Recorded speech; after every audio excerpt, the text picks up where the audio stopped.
இலங்கையின் புதுப்பிக்கத்தக்க சக்தித் துறையில் ஒரு முக்கிய மைல்கல்லாக மன்னாரில் 50 மெகாவாட் ஹேவிண்ட் 1 லிமிடெட் நிறுவனத்தின் ஹைவிண்ட் 1 காற்றாலை மின் திட்டத்துக்கு அடிக்கல் நடும் நிகழ்வு ஜனாதிபதி அனுரகுமார திசாநாயக்க தலைமையில் வியாழக்கிழமை மன்னார் கொன்னயன் குடியிருப்பில் நடைபெற்றது.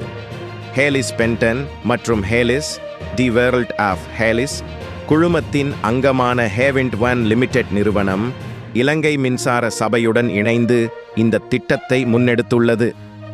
இந்நிகழ்வில் வலுசக்தி அமைச்சர் குமார ஜெயக்கொடி, வடக்கு மாகாண ஆளுநர் நா. வேதநாயகன், வலுசக்தி பிரதி அமைச்சர் இலியாஸ் முஹம்மது அஹ்ரம், கூட்டுறவுத்துறை பிரதி அமைச்சர் உபாலி சமரசிங்க, நாடாளுமன்ற உறுப்பினர்களான எம். ஜெகதீஸ்வரன், சேன்று திலகநாதன் ஆகியோரும், மன்னார் மாவட்ட செயலாளர் கே. கனகேஸ்வரன், முப்படை அதிகாரிகள் உள்ளிட்ட அதிகாரிகள் பலரும் பங்கேற்றனர்.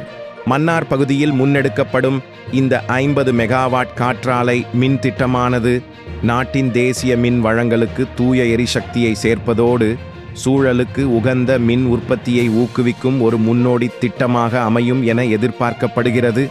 இந்த திட்டம் 18 மாதங்களுக்குள் நிறைவு செய்ய எதிர்பார்க்கப்படுகின்றது.